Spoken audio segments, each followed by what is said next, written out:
Oh, hey there, folks. This is your host, Kate Gaffney of Service from Hell, and I am jumping on, obviously, to say happy holidays. This is a compilation best of episode where either moments you have emailed us about or moments that we ourselves laughed at really hard thinking about. We put together in one big old episode. So you'll get to hear guests from the very beginning of this year that was a whole 300 some odd days ago, which feels like a blink and also forever. If you'll remember, in the middle of this year, I got COVID.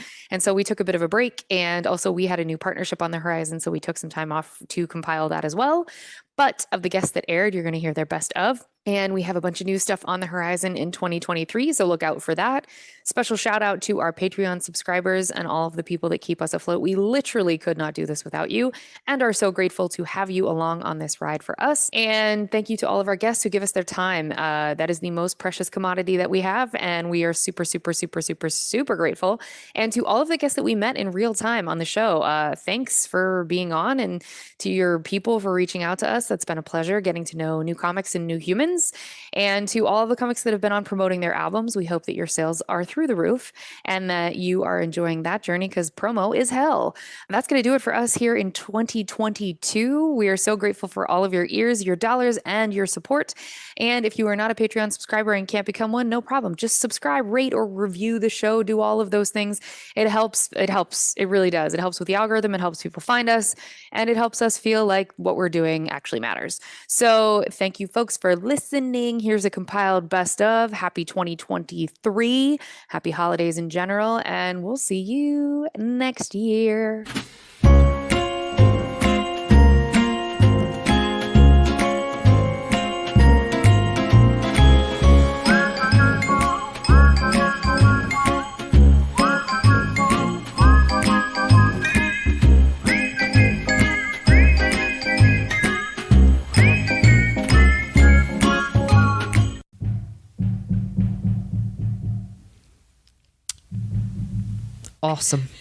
Awesome. It's going to be great. Dear listeners, we have our downstairs neighbor who's suddenly decided to jackhammer all of everything. I don't know. We're not really sure. He's the most quiet neighbor for the most part. And then as soon as... All the time. And as soon as I said to Megan, hey, how about we record today? His TV was blaring. Now he's building a wall or whatever the hell. Could you please explain what the experience is as soon as someone walks in? So it's a stupid place where everything is dressed up like a rainforest, and there's hate everything I love. There's monkeys and gorillas, and there's like a dory fish that swims around in the fish tank, and there's thunderstorms that go on every 47 minutes. It's my favorite thing. And then in between the thunderstorms, they play the same three Gloria Estefan songs over and over again. Oh, I didn't realize that. And the food costs it's like $40 for a hamburger that was microwaved. The food is terrible. Oh man, you're there for the experience. You are definitely there for the experience. And I'll say this, like, I've talked about it on stage a little bit, and every time I say I was a waiter at the Rainforest Cafe, people start clapping, people start laughing. I've gotten like applause breaks, and I'm like, it's not even a premise. It's just a sentence. I was a waiter at the Rainforest Cafe. Everybody knows it, and everybody remembers it as a kid. I don't think our friends are old enough to have taken kids there and been like, this place fucking sucks. Yeah. I have a headache. Get me the hell out of here.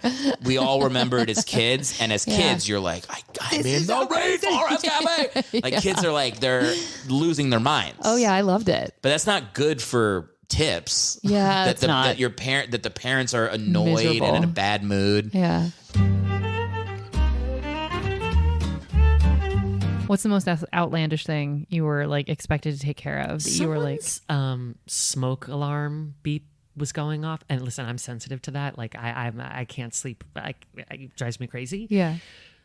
And she called me like this off hours, and the emergency line rang, and I was like, "What's up?" And she's like, "Yeah, it's beeping." And I was like, "Well, it's like beeping, like it's going off, or like it's a low battery?" She's like, "No, it's a low battery." And I was like, "Okay, Not an and she's emergency. like, so I need someone to come here and change it. And I was like, well, change it yourself. Yeah.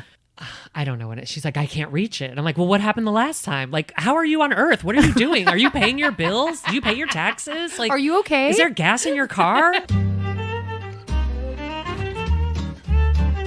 All right. Can you tell us about any other incident with managers?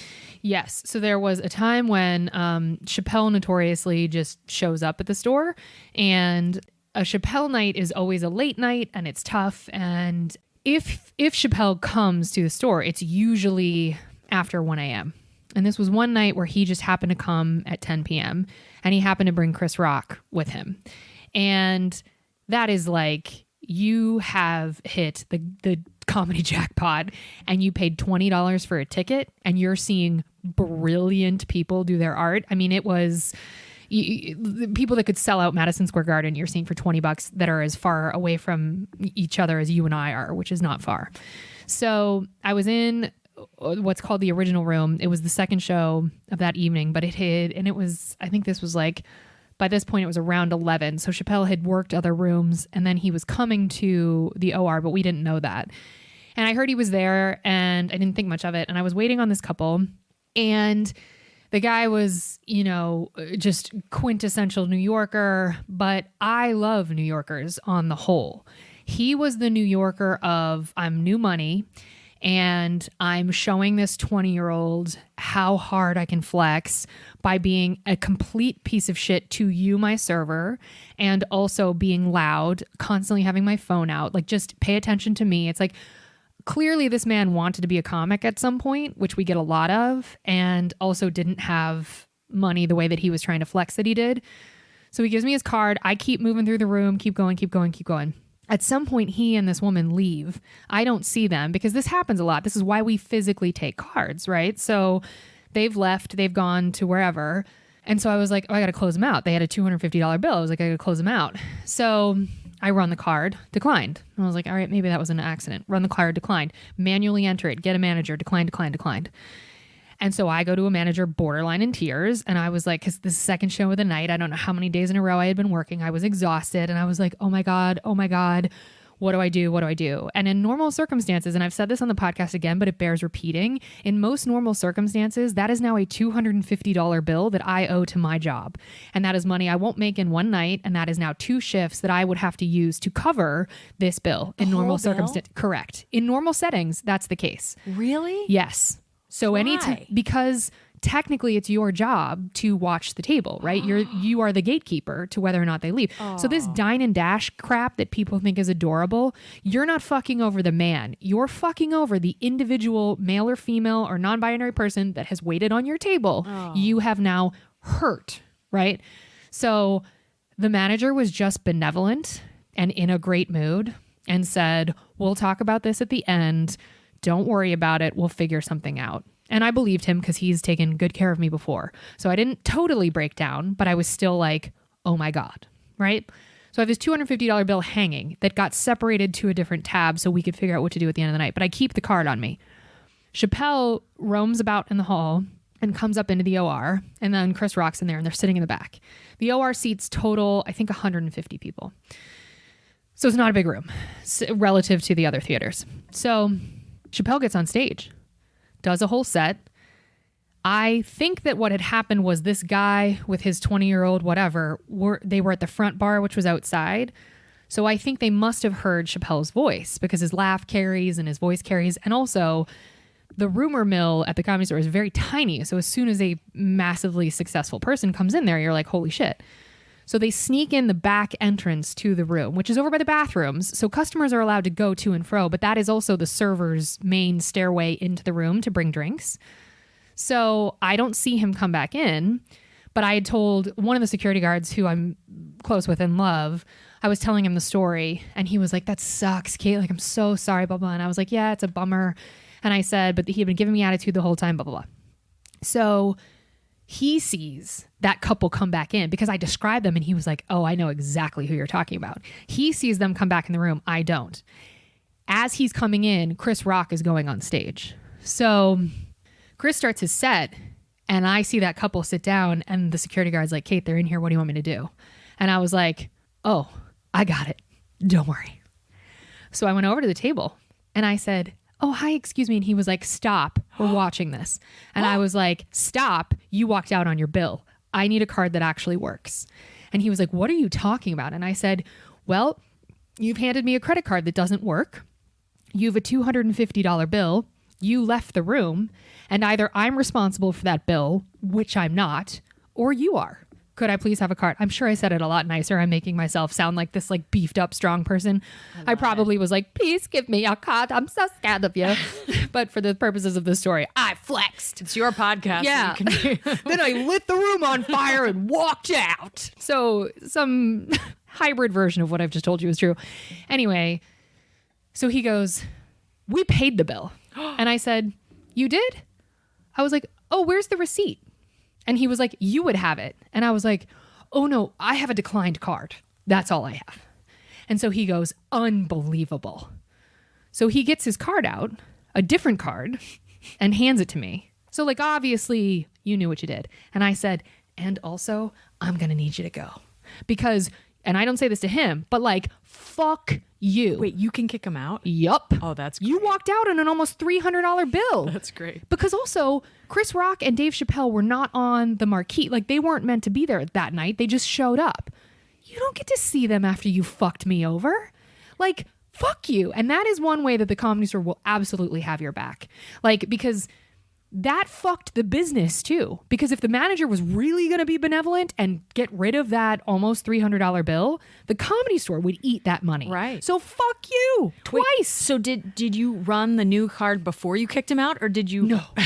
No, because you're not going to watch Chris Rock set while I run your card. Because also, I have drinks to drop off, and you're my priority 10 now. The people who are actually paying and actually have drinks that they would like to drink are my new priority.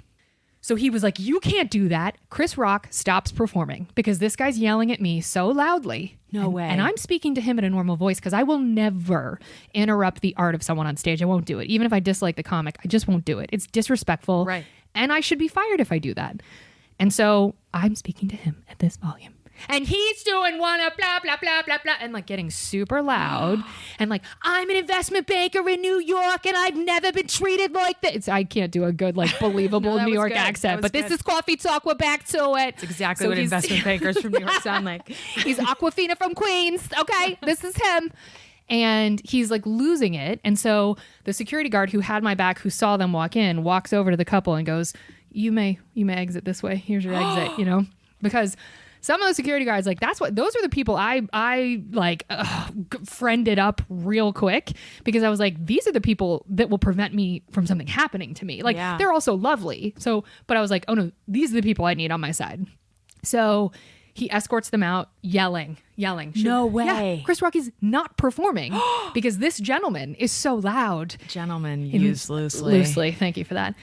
So walks down the stairs, and so he's in the hallway, like carrying on. I'm Aquafina from Queens. I'm losing. So losing it in the hallway. What's the girl doing? Oh, that's Doing sad. the sort of- She's bent her head down Yeah. and holding her hands and looking very Thank you. resigned. I didn't understand this was an audio medium. Thank you, host. You're doing a great job. Which I really Value didn't do. add. Cha-ching. Worth every penny. So I run the card, but first I drop off all the drinks because you can sit in the hallway. Fuck yourself. So I drop the drinks, which is also my job. I run the card. I knew I was going to get tip 0. But in the meantime, a manager comes out because he's yelling so loudly. And the guy's like, I'm from New York. I have all this money. Like, come on, y'all. People with real money have walked through the doors of the Comedy Store. Do you know what people with real money do? They don't say, I have a lot of money. Like, Pay their bill. they pay. What? Come on with that add-on. Yeah, that's improv. Improv. Well done. So yeah. So different choice. no choice. We're getting derailed. Gaffney in stereo. I said it first. Gaffney and stereo. Anyway, so run the card, bring it back to him. I know he's not going to tip. And then he starts lying about what happened. So I should not have done, like, the Comedy Store should have fired me. God bless them for keeping me. This night I earned, if they would have fired me, I'd have been like, yeah, that's right. Because I walked down. I agree with this decision. Yeah, this is smart. So I barrel down the stairs because I'm hot and I'm Irish. And so I'm like, Very hot. Yeah, well, I appreciate you, but I meant angry. Maybe you did too. So I barrel down the stairs with the credit card and I hand it to him over his shoulder. And as he's telling the story to the manager whose back is to me, I said, that's a lie. That did not happen. You walked out on your bill. And the manager turns and says, Kate, maybe you should go back in the room. And I was like, fuck, I'm fired. Fuck. No, wait. Okay. All you did was speak truth. Yeah. So I agree with that. I mean, But the manager, You didn't de-escalate the situation, but you also didn't run in there and say what he probably deserved in terms of which is eat your verbal own ass. Yeah. beating. Yeah, you're right. I mean, thank you, but also like it was definitely out of line. Like the manager was definitely handling it, and I got it talking to, as I should have. The manager was like, "Hey, when I'm handling a situation, you're going to need to let me handle it." And I was like, "Super fair play. I should have let that." Backing you up. Yes, with facts. right. So anyway, but the manager did have my back as far as kicking them out. He gave them like passes to come back because that's just what you do. I get that play. Here's why. Because you need to think positively of the business, and I've given you a negative experience even though you created it. You created it by stealing from the business. Do you want someone like that back at your store though? They'll never come back. People like that, that's actually not accurate. Some of them come back. But those are the people whose faces, like I could paint this dude. I remember his face to a T because you just do. In the same way you remember the people that are extremely benevolent, you remember the people that are attempting to just ruin everything for everyone. So, and he said, he was like, we were planning on coming back and blah, blah, blah. And here's the thing, you communicate that to the person you gave the bunk card to then. And you say, we're going to come back. And I'd be like, cool. Going to run this card in front of you. And when we both agree that there ain't no money on that card, you're going to give me a different card. And what's funny is, you remember that scene in Christmas Vacation where Chevy Chase gets that bonus? Yeah. And he's thinking it's going to be the money for the pool. I had the exact same scenario. So at this warehouse job, they saw that I was pretty good with computers. And so instead of running around in this freezing cold warehouse to like pick orders, and it was a logistics company, and put stuff on pallets and ship it out, and you're kind of working up a sweat and your body heat's going. Once they saw that I was decent on the computer, they put me at a desk in the middle of a freezing cold warehouse. So I felt like I was a security guard. It's like some Siberian prison or something. Oh. And so I was sitting there, and I could see my breath, and I'm trying to type, but my hands are shaking. And then they did Christmas bonuses.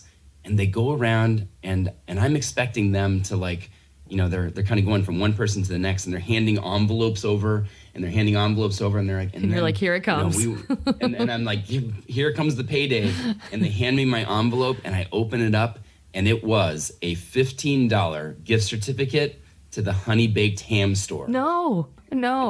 How hot were you when you got that? And that was the moment. I was like, I'm out. I don't want your ham. I'm going to take that ham and I'm going to throw it in your face. But yeah. You're like, my fingers don't work. They've frozen off and I get a ham instead. I'm not here for this.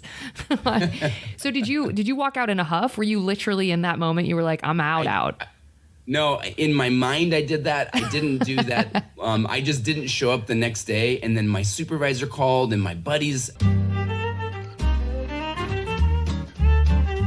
So my first job where I had to clock in and there was a schedule was delivering wedding cakes when I was 16 years old. Oh. Maybe 16, 17. What the fuck? It was insane. What were they doing letting a teenager handle something that's the biggest part of the wedding? Dude, when you first asked me to do this podcast, I was like, I don't really know if I'm going to have that many jobs or stories. And then I remembered it all came back to me and I was like, holy fuck, that was the craziest job I've ever had. You have to tell me everything. They made us put cakes. So I couldn't drive my own car, which insane. I'm only been driving for 5 minutes. Yeah. I mostly know how to drive my own car. They made me drive this massive Ford Explorer that they had taken all of the seats out of the back. So it was just you in the passenger seat, empty in the back. And they just slid the cakes back there. No, ma'am. No case. No, ma'am. No box. What? No strap. No box. Chelsea, nothing. what? Just cake. Wait, why no on box? A platform. Because it's hard to get a box big enough to go around these tall, massive cakes. Oh my God. It was a nightmare. And I'm driving. So I lived in Broward County, so north of Miami. But most of the weddings that we did were in Miami proper. So I'm driving through Miami, through The a big city, through on I-95, which is 7 lanes wide, massive, with just a cake. And then for listeners, you don't know, I am short. She's a tiny I am person. 5 feet tall. My arms are not very long. They're child length. And I would have to carry No. these 5-tier cakes. No. Insane. When I think about this, I'm like, what did I need this money for? What did you need the money for? Nothing. My dad specifically said, don't work. He was like, you're in high school. Your job is just to get good grades. Like that bullshit. Sure. Which, very privileged, very lucky. Yeah. And I was like, no, Dad, I want a job. I'm responsible. God. Wait. So was this like a posting in the newspaper? Like, how'd you find out about this? So my best friend's brother worked at this cake shop. He was like a baker. And so he worked at the cake shop and he had tried to get his sister to take the job, but she was smart and was said like, no. I'm going to go work at Jamba Juice. That makes way more sense. And I was like, okay, I'll do it. Oh my God. Okay, wait. So they load your car up with cakes for multiple weddings, is how I'm understanding Usually this. one wedding at a time. Okay, but not strapped in. No. What was the logic with this? I don't know. And then they also were just a very poorly run shop. So they would be like, oh, by the way, we're about 3 hours late with this cake. The bride is probably going to keep calling you. Don't answer. What? By the by, someone's going to flip out on you, teenager whose arms are too tiny to drive? Are you kidding me? They would be like, we're not picking up. We know we're on our way. Just get there.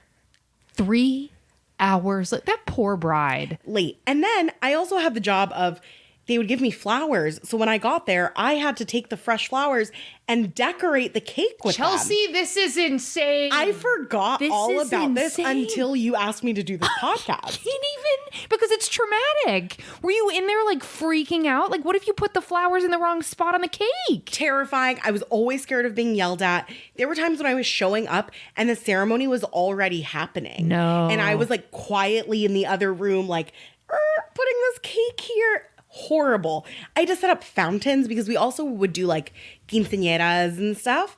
And so people want like a fountain with their cake. I don't know. People are tacky. Yeah. But it would be like, here's this little fountain. And I would have to like go get water, plug it in, make sure the fountain, it was. And then is that where you tapped out? Or were you like, now it's time to go to college? Now it's time to go work for the Ponte Vedra Inn Club Golf Club, where I am a golf cart attendant because I'll be making more money. Yeah. And I have a friend who's gotten me a job there. Okay. And that was my second job and actually more interesting than the first. Wait, why? Because more things happened. Well, I mean, arguably, I guess it's a golf club where people are drinking. I would say this is my worst job. Wait, why? This is the for the question later. I'm Yeah, assuming yeah. you're going to ask which was the worst. I'm going to say it was this one. I gave this some thought. Was because there were moments that were terrible. You know how in a relationship that when you look back on it, if the good outweighed the bad, then you see it as a good relationship. Sure. If the bad outweighs the good, you see it as a bad thing. That's right. There's enough. It's still a good experience, but there was enough bad in there that could teeter on the bad experience. Okay. Here's one. As a golf cart attendant, one of your jobs is to get into a metal golf cart with a metal cage around it and go pick up the range balls. So there's hundreds of them. So basically it's just you hook up this contraption to this metal golf cart with a cage around it, hook up this contraption, and then you drive around the range like you're vacuuming a carpet. Jesus. It's an easy, mindless job. It's fine. But could you also get hit by balls?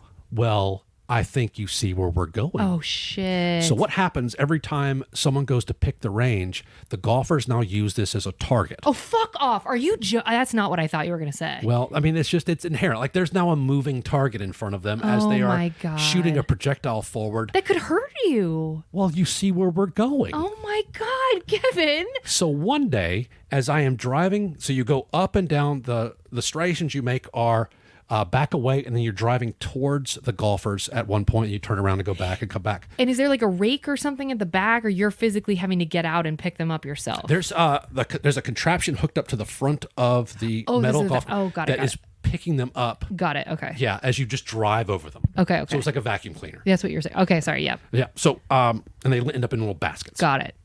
So on this particular day, as I'm driving towards the golfers, one guy gives me like a Babe Ruth type point, and he hits it. He hits either the best drive in the world or the worst drive in the world, because what happens is he stiffs it. So as opposed to it shooting off the club in an arc and going up, it shoots off straight like a bullet. Oh my God. It shoots straight forward, and it breaks in through the metal of the cage and embeds itself about an Kevin! inch from my ear. You could have died. then you know exactly where this is going. Oh my So God. as that's embedded in there, then I get out of it and I start waving my hands, say, we're done. And I just walk back into the clubhouse. How did you not immediately find that fucking dude and lose it on him? Because you were 18, 19. Yeah, you didn't have it. I don't know that I was would in have lost shock it. and like, what could That's I do? fucking terrifying, Kevin. It was terrifying. You know what it was? It was like an opening scene in the show 6 Feet Under. Ooh. Yeah. Like that, this guy's dying in a few minutes. Like it's going to Yeah. like one of those weird deaths. Spitting on anyone full stop is disgusting. But also Gross. like, what? Yeah. Over a fucking Hit. carnival? Punched in the face all the time. Besides I always the have friends drive-by that are like, punching? you should be a boxer because you don't care about your face. Because I will lean into it. Like getting hit in the face, probably because it happened so much when I was a kid. Give me a ballpark. How many times? 60. Jesus Christ, Jen. Yeah. Some of them not so hard, obviously. I don't give a fuck. Women, You're putting men, hands other on kids? Yeah. Oh, I would have. Drunks get mad if they don't win that prize. You fucking know the games are rigged. It's a fucking carnival. They are not rigged. Okay, Jen. We not gonna see eye to eye on this one. Okay, girl. Everybody wins. Wink. Okay. Wait, I cannot fucking imagine. I like legit don't even know. People are horrible. Yeah, facts. Yeah. But how would you react when you? I mean, I know you say you lean What do in, you but would say? you? Well, by the time I, shake it off, somebody already tackled the dude. Jesus. Oftentimes my summer love. Fred had your back, girl. That's so sweet. See, that's why summer love is the worst because it ruins you. You're like, this is real love. Oh, it's the worst. Okay. But was I'm there, so bad. You are. Was there an incident that made them ask to speak to your manager in any of these jobs where they were like, no more Nick Nunez. We're going above this person's head? Okay. All right. So Chambered story. Can't wait. Here we go. yeah, no. I'll try to. All right. So the one Club Monaco incident that I got. Can't wait. So here's the thing. I think I'm polite-ish. Yeah. You know. You're very meek.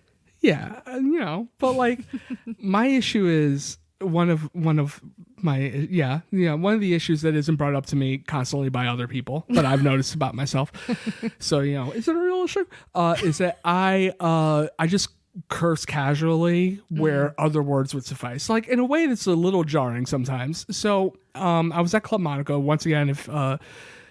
If you listen to the first part, I was there to be a man who stays downstairs and does not talk to the people who shop there. Also, Club Monaco, not like Club Med, actually a clothing store for my audience that's normal. Can you be from a coast, please? Like, you're embarrassing yourself in front of me.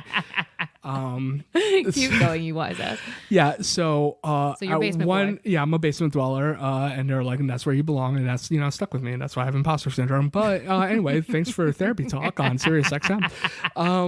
But no, so I'm upstairs like stocking something. Not supposed to be up there for long. I'm gonna be up and gone. And a woman comes up to me, and she has a tag out for a shirt from Club Monaco, and she's like, "Excuse me," and I was like, "Yes," and she was like, "The size, it's extra small," and I was like, "Uh-huh," and she was like, "But next to it, like there's a line, and next to it says TP.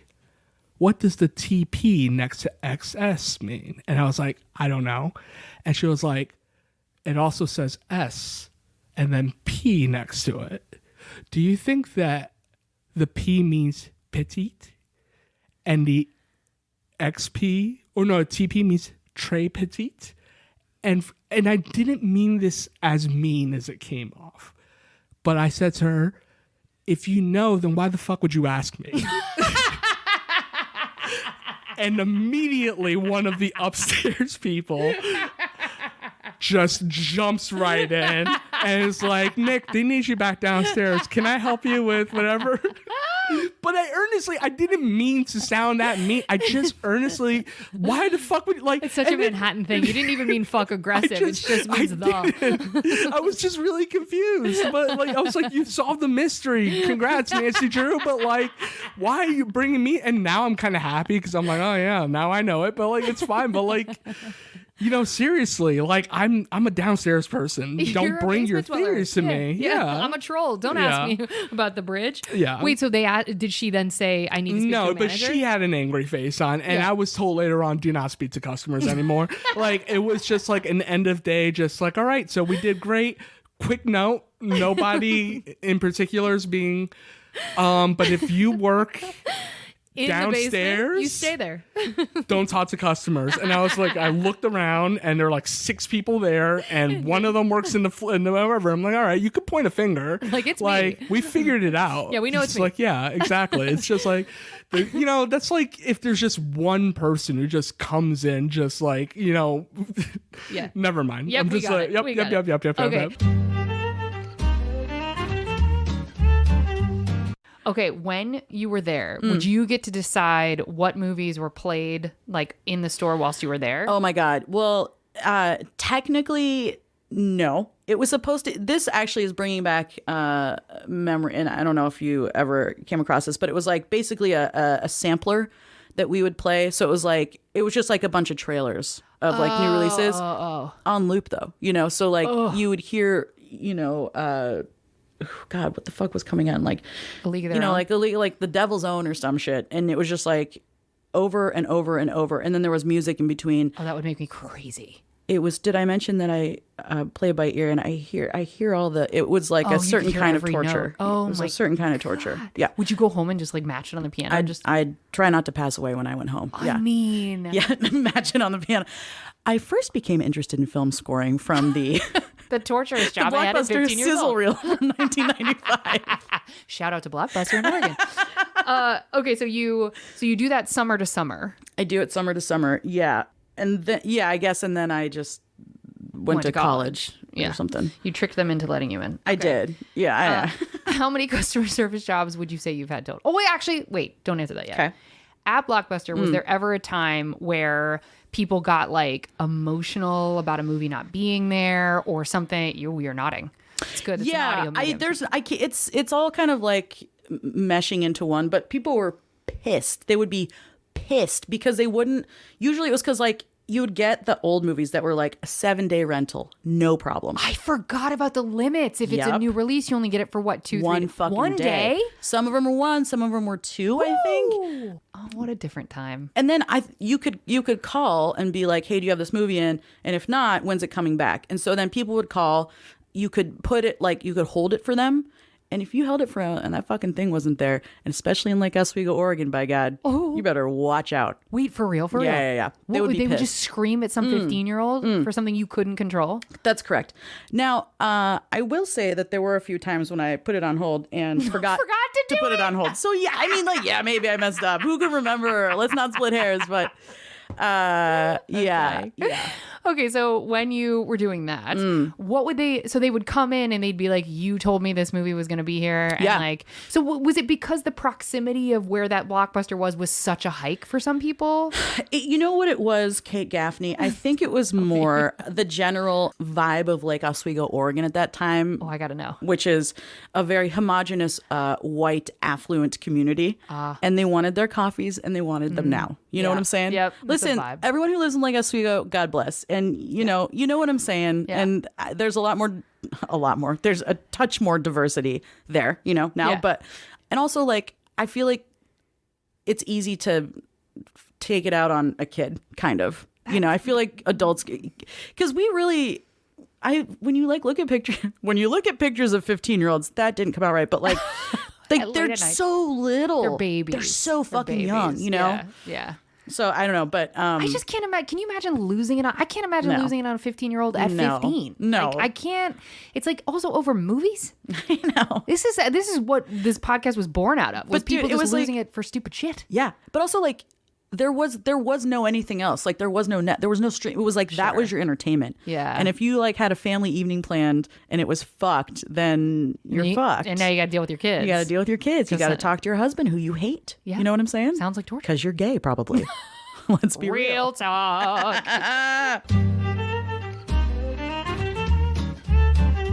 My dad never took crap from people. Like my brother would tell me stories of things he would say and do to customers who gave him a hard time. But I was he trained me to be polite and to take a lot of crap. Irish. And we do that. yeah, and so, but they try to incentivize you at Pizza Hut with your name tag because you got Chris trainee, and then 2 weeks later, Eric, the manager, who loved pornography, it was always in his office. God. Oh, yeah, in fact, he would always have stacks of a magazine called Gent Home of the D Cup in his office. Yeah.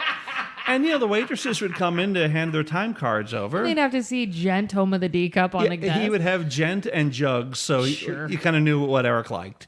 Butts. Clearly butts. Eric was so weird because one time we were in the kitchen late at night. I'll get back to the name tag. Eric was, he seemed older, but he's probably in his late 20s then. And I don't know if he'd taken a couple of pulls in his car or something, but he was a little loopy. Pulls for the non-Irish crowd means drinking beers. I love it. And we had a radio in the kitchen, and Smuggler's Blues came on, a Glenn Frey song that was very popular in like 1984, 85. And there's a real cheesy guitar solo, and Eric began air guitaring to it. And then he's like, come on, Chris, get into it. And I'm making a pizza. I'm like, no. Am I supposed to air guitar with you?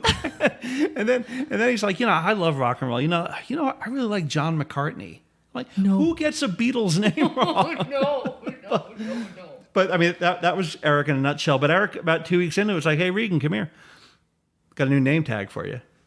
And he gave me one that said, Chris, production professional. Oh my God. This is okay, but someone like Eric, I'm going to shit on your joke now because Eric is someone who took a lot of pride in being the kind of drunk pizza manager guy, and it was significant for him to give you that. I had made it past that. But there was a ranking above that. Oh God. Which Augie and Jim held, and they were two guys in the kitchen who they both had a drunk driving of course Augie, accent every weekend. Augie's not writing books. Augie and Jim would come up, usually report to work Monday with some sort of new black eye or a missing tooth or something, and they were, I kid you not, they had gold name tags that read Doughmaster Supreme. I'm sorry, I thought you said Doughmaster Supreme. Is that what you said? Doughmaster Supreme. It was the highest rank that you could get in the Pizza Hut kitchen before you went to manager.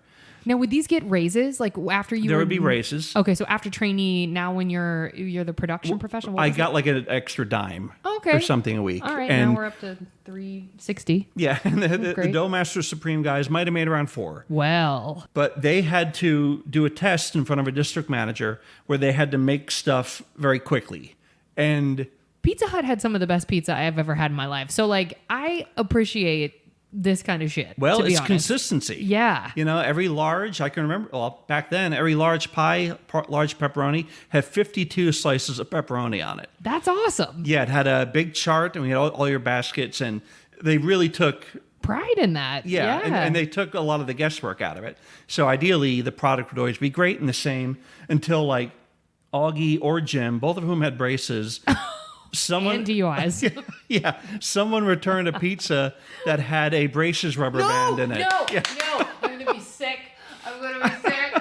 It's so fucking gross, Chris. Oh my God. And Augie and Jim were like, probably the production professional. I'm like, I don't have braces. You stupid fuck. I'm not the guy. God. But you would do a test in front of the district manager. He'd be there with a stopwatch. Damn. And, if you could hit all your marks under this, you became Doughmaster Supreme. Damn. And Augie and Jim were so... They weren't the sharpest knives in the drawer. What? We had, when you took a big pan out of the conveyor belt oven, you grabbed a specially made wrench, you slipped the pizza out of the pan onto the cutting board, and then there was a hot pan shelf and a cold pan shelf. And then you would put the hot pan shelf where it was marked hot pans, so when you would grab to get into their pie, you wouldn't hit... Burn your fucking hands. Yeah. Augie and Jim could never get that straight. How? How is that hard? And I would burn my hand. And, oh my God, and Chris. It was, I developed a bit of a rougher edge working in a kitchen. I'd be like, God damn it, Augie, you put a hot pan in the cold pan area. And he would hold his gold badge out to me and say, you want to wear this? What if you want to wear this? No, I don't, Augie. This isn't goals. I just don't want to burn my fucking fingers off. Was different before. I also worked the front desk of the spa at Trump Soho. Oh boy. Oh boy is right. Now I can tell you some stories. Right now. That will blow your fucking mind. I'm ready. If you're ready to have them recorded, girl, I'm here. Let's go. So I worked there from 2011 to 2015, which, praise the Lord, was right before I quit, literally as Trump announced his candidacy. I was just about to ask. Thank God you were out of there before then. And let me tell you the dirty business that family is involved in, okay? Because I can tell you first fucking hand. So they had owners, they had like co-owners of the building. One of which is like, I think it's called like BlackRock. It's like that Oh, like, yeah. very, you know what I'm talking about? Yes, Yeah. ma'am. Sure do.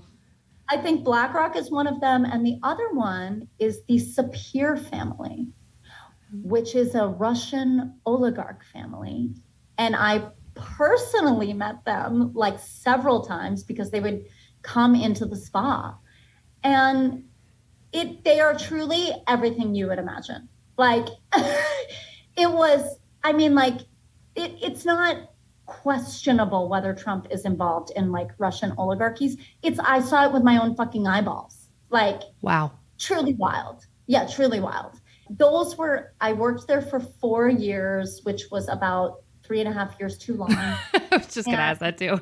Oh my God. It was, working at a high-end hotel, and it's funny because when I worked on the administration side of it in public relations, you're not front of house. So like, I was sort of enamored with the ideas of service. Like I loved it. Like I loved like the culture, and now it makes me sick. Like now because you see it from the other side, from like the front facing side, and like the customer is always right, is like disgusting, like throw up, like, and just having to be that person to receive those kinds of guests. Yeah. And I have so many stories. That's probably my service job that has the most crazy stories. Can you think of anything offhand? I mean, the Russian oligarch shit is pretty crazy, but can you think of? Absolutely. So there was this one time, so like we were a spa, so we offered all these like spa services, and it was very like international hotel. It's in Soho, New York. Can I interrupt for just for people who don't know New York? So Soho, that neighborhood is, can you just describe it for the non-New York audience? Yes. South of Houston, Soho is a very like high-end neighborhood, loft apartments, $1 million apartments, very shishi. Like you literally get off the subway there and it's just like models everywhere. Like there's a lot of there's a lot of photo studios, a lot of models, just so many models. Yeah, it's this really weird area of New York, but very high end. At the time that I worked at Trump Soho, it was like kind of the hotel to be at. Like we had a lot of celebrity guests.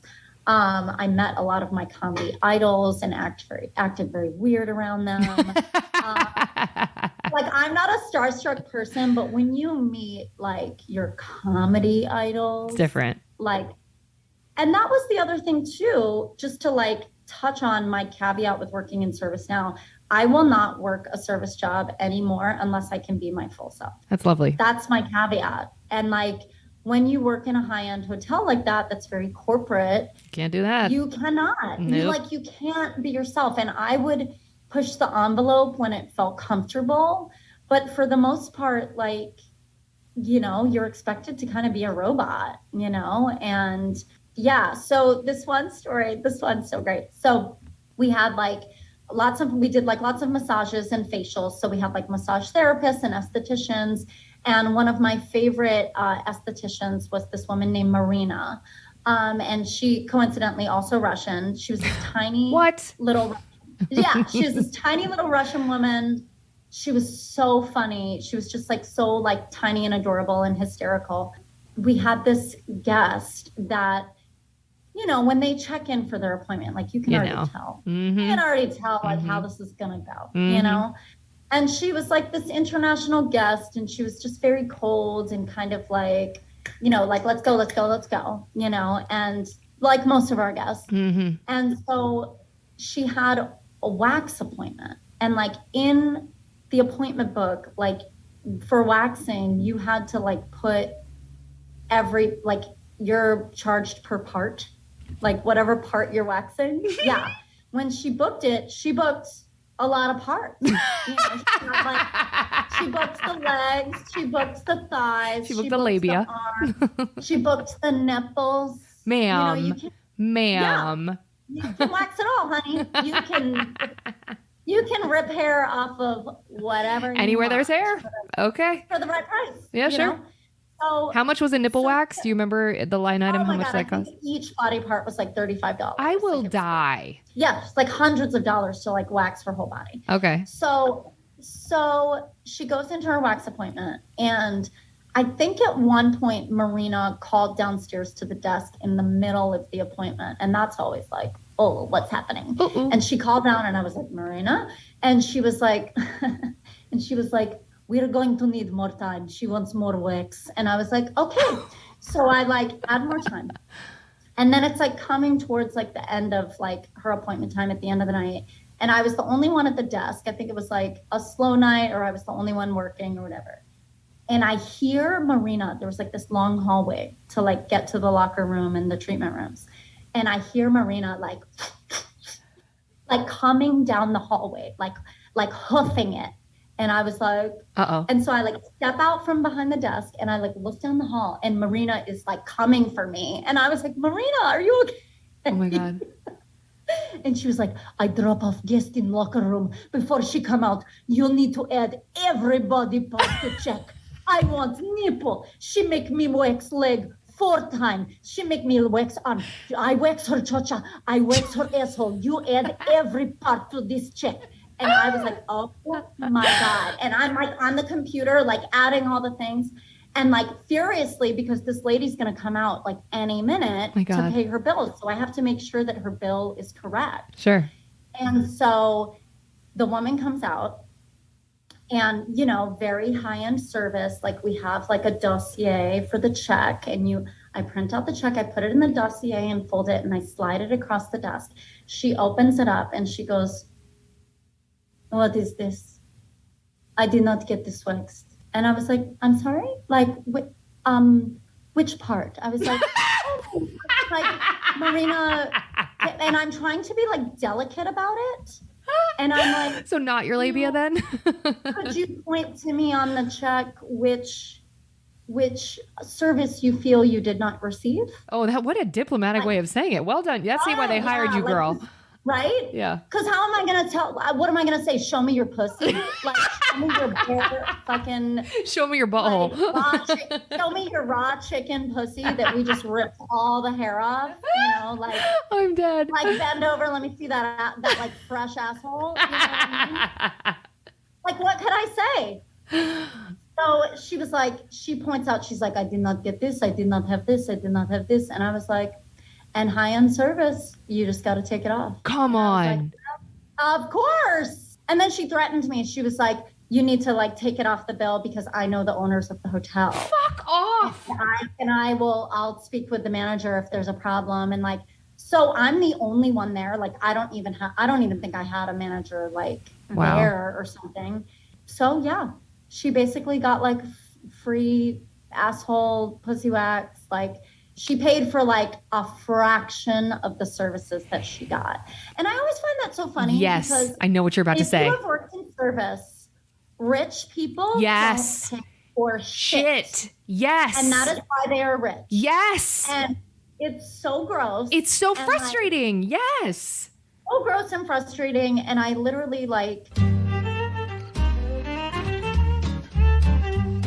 But you wouldn't be able to live on that. So what'd you do? Yeah. So, I mean, I think I obviously made it work. You know what I did? Here we go. You know what I did? She's covering her face. What? I know it's a visual podcast, but do you see these holes in my arms? I did. And honest to God, I noticed that earlier. And I was like... Is that why I asked about the myth? No.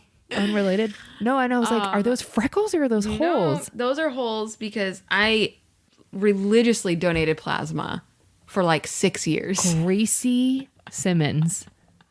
We have to end. We have to end the podcast right now. I don't even Did you owe money to the mafia? How much? Like, it doesn't cost this much to live in the Midwest. Did you pay for your own school, your own college? It's just me. So I paid for literally, yes, everything, every dime of everything I've ever had. Y'all, we have some really lovely listeners. Can y'all fund the next project Gracie wants to do? Or can y'all just reach out to her? Ma'am. So you have permanent scars. Yeah. They're pretty large. They look like track marks, straight up. Know. And I was like, forget about them often. I was like, oh, maybe they're freckles. I've never noticed those before on your arms. We've hung out 100 times. I've never noticed them. So you have permanent track marks from donating plasma during the same time. Yes. Ma'am. Because it's like 2 hours of a week and you get money, like $100, or whatever. This is how psychotic all of us in entertainment are. We are all unwell. I literally sold my body to be able to do this work. Yes. It has to be a higher calling from a higher power, from God, from something, because otherwise we would not be equipped to do the stupid stuff we have to do to be able to float this career. And this is insane, Gracie. And I'm like shockingly good at donating plasma. No, please don't say that sentence. Gracie, what does that mean? I could do it so fast. Okay, so I think people don't know why that matters. So can you... So you go in and plasma is weird too, by the way, because it hurts. It's just like when you donate blood, except the needle's ginormous. They're massive. There's a special machine that some genius invented who's like a billionaire now, where it separates your blood from your plasma. And then sounds so wow, when you step outside of something and then explain it to somebody, you realize how insane you are. Then the machine keeps your plasma, but then puts your blood back inside of you right away. Yeah. So it'll do however many trips of that it needs to do before it fills up the bag with plasma. So you want to have the least amount of time possible so you can get out of there quicker. You're still going to get paid the same, but it's like you're freezing because then they put a big old bag of saline solution inside of you to compensate for that plasma. Oh my God. So I always took a blanket. I took headphones. I had like either movies I was going to watch or scripts I was going to write and or read through. And yeah, I could do it in like 5 or 6 treks sometimes or whatever it was That called. is so fast, It was Gracie. fast. That can't be good. So what was your iron count like? I mean, I guess you're getting your blood back. I was so like anemic like crazy. the place I went was legitimately like the cleanest. Like they were so serious about your health. So you did a questionnaire every time. Then they took your blood pressure. They took your iron. Like they pricked. The worst part for me was always finger they pricked prick. your finger and then they take your iron and then they take your weight and all that stuff. And so then I learned like, okay, if my iron's low, like I made sure I'm eating spinach or, like I also, it turns out like iron supplements do better if you also take them with citrus. I didn't know that. Yeah. So I'm not a doctor, but I'm a comedian. So that could be a joke or it could be grain real. of salt. Yeah. So I would do that to make sure because my iron would start like if there was times where like I couldn't donate because of my iron, that was like so devastating me, especially if it's on your second donation of the week. Because the first they get you by getting that second one because the first donation they're like, oh, here's $20. But if you do a second donation that week, you get like 80. Gracie. Yeah. I can't even, my brain, like I can't take this all in at once. So you have permanent track marks from donating plasma. So were you donating plasma at the time of the alarm job? Yes. How did you have time, Gracie? So it's like, also you can only do plasma 2 times in 7 days and you have to have 24 hours in between. So I usually did it Monday and Wednesday afternoon and you had to like schedule like pretty far in advance. But it's like if I couldn't donate on Monday, my whole system is off then. Because you need the money. Yeah. So it's like, it's serious that I get to do this. And then they would do bonuses too every now and then. They're like, oh, your 8th donation of the month, you get $100 or however much. So it's like you want to be in there donating. Gosh, I totally forgot I even did that. That's crazy, Gracie. That's crazy. So, I mean, God bless, like you were doing a good thing and earning money, but I don't, so how long did it take for you to have how many times would you guess you did that in your life? I mean, so there's 52 weeks in a year. I did it twice a week. That's like 104 times 6 years. So like Gracie. So like 624 times? Do you have any plasma left in your body? Sure. I mean, there's a lot of saline, I'm sure.